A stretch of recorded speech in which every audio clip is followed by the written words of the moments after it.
હરણી airport પાસે આવેલા જીઓબીપીના petrol pump પર ઈવી પંપનું લોકાર્પણ કરવામાં આવ્યું હતું. હરણી એરપોર્ટ પાસે ઈવી પંપનું લોકાર્પણ કરવામાં આવ્યું હતું, જેમાં રિલાયન્સના સીઈઓ હરીશ મહેતા, ડભોના ધારાસભ્ય શૈલેષ મહેતા, મીના મહેતા અને મહેતા પરિવાર અધિકારી ઉપસ્થિત રહ્યા હતા. જ્યાં સીઈઓ હરીશ મહેતાનું પુષ્પગુચ્છ શાલ ઉડાડીને સન્માન કરવામાં આવ્યું હતું. ત્યારબાદ ઈવી પંપનું લોકાર્પણ કરવામાં આવ્યું હતું, જેમાં જીઓના પેટ્રોલ પંપ પર 4 વ્હીલર ગાડી હોય જે 2 વ્હીલર ગાડી હોય ત્યાં આવીને ચાર્જ કરી શકે. ગાડીના રાહદારીઓને મુશ્કેલી ન પડે એની માટે મશીનની સુવિધા કરવામાં આવી છે. સાથે કેન્ટીનની પણ સુવિધા કરવામાં આવી છે. જ્યાં જીઓના પેટ્રોલ પંપના સંચાલક ધ્રુમિલ મહેતાએ જણાવ્યું હતું કે આ મારો પહેલો પ્રયાસ છે અને આના પછી અમારા પેટ્રોલ પંપ છે એની પર આ સુવિધા કરવામાં આવશે. આજના યુગમાં ઇલેક્ટ્રોનિક ગાડી ખૂબ જ મોટી સંખ્યામાં વધી રહી છે. એની માટે ઈવી પંપ ચાલુ કરવામાં આવ્યો છે, જ્યાં અમારા ગ્રાહકોને તકલીફ ન પડે એની માટે એક સારી સુવિધા લઈને આવ્યા છીએ અને જરૂરથી મુલાકાત લો તેમ જણાવ્યું હતું. જે જીઓબીપીનો અમારો પેટ્રોલ પંપ છે ત્યાં ઈવી ચાર્જિંગ પોઈન્ટની શરૂઆત કરવામાં આવી છે અને એના માટે જીઓબીપી મોબિલિટીના સીઈઓ હરીશ મહેતા પણ આજે ખાસ બોમ્બેથી અહીંયા આગળ આવ્યા છે અને એમના હાથે આજે આનું ઉદ્ઘાટન કરવામાં આવ્યું છે.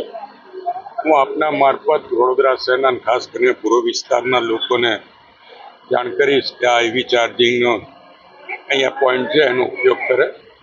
ફાસ્ટ ચાર્જિંગ છે અને 35 થી 40 મિનિટમાં ડ્રાય થઈ ગયેલી બેટરીઓ ચાર્જ કરી શકે એવું એનું ટેકનિકલી છે. તો આ એક વધુ સુવિધા રિલાયન્સ દ્વારા જીઓબીપીના પેટ્રોલ પંપો પર શરૂ કરવામાં આવી છે. આજથી એનો લાભ લે અને લોકોને આ સુવિધાથી વિસ્તારના લોકોને લાભ થાય, કારણ કે આજકાલ સ્કૂટરો પણ ઇલેક્ટ્રિક સ્કૂટરો અને ઇલેક્ટ્રિક ગાડીઓ વધતી જાય છે, ત્યારે લોકોને રસ્તામાં ઊભા ના રહેવું પડે એના માટેની આ વ્યવસ્થા છે. સાથે વાઇલ્ડબીન કાફેની પણ અહીંયા વ્યવસ્થા છે, એટલે જ્યારે ચાર્જિંગ કરાવતા હોય ત્યારે કોફીને એનો પણ સ્વાદ અહીંયા માણી શકશે. એટલે ફરીવાર રિલાયન્સના હું આભાર માનું છું કે આ સુવિધા લોકો માટે ઊભી કરી છે. આજે જીઓબીપી પેટ્રોલ પંપ એરપોર્ટ રોડ જે 2022માં અમે ચાલુ કરેલો અને જેનો રિસ્પોન્સ વડોદરાનો ગ્રોથ પેટ્રોલ પંપ્સના ગ્રોથમાં સૌથી હાઈએસ્ટ છે. એ પેટ્રોલ પંપ પર આજે એક નવીન સોપાન અમે રજૂ કરી રહ્યા છે, ઈવી ચાર્જિંગ. ઈવી ચાર્જિંગ એ તમે બધા પણ જોઈ રહ્યા છો એમ વધારે ને વધારે EV vehicles, electric vehicles, 2 wheelers, 4 wheelers આપણને રસ્તામાં પણ દેખાય છે, પણ એમને ચાર્જિંગનું ઇન્ફ્રાસ્ટ્રક્ચર એટલું સ્ટ્રોંગ સિટીમાં નહોતું.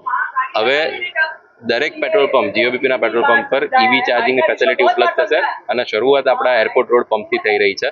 હવે એરપોર્ટ રોડ પંપ પર કોઈ પણ આવશે તો પેટ્રોલ ડીઝલ નહીં, અદ્યતન cafe, EV charging station, oil service અને ઓઇલ ચેન્જ ફ્રીમાં અમે કરી આપીએ છીએ. એ બધું આખું સોલ્યુશન એક સાથે અમે આપી રહ્યા છે, જે કસ્ટમર્સ માટે બહુ સારી સહુલિયતવાળું છે. તેથી આજે ઓપનિંગમાં બોમ્બેથી ખાસ જીઓબીપી કંપનીના સીઈઓ હરીશ મહેતા સાહેબ પણ પધાર્યા છે અને મારા પિતાશ્રી અને ડભોઈના એમએલએ શ્રી શૈલેષ મહેતા, એ બંનેના હાથે આજે એનું અનાવરણ કરવામાં આવ્યું છે અને સાથે સાથે વાઇલ્ડબીન કેફેનું પણ ફરીથી એક અનાવરણ કરવામાં આવ્યું છે.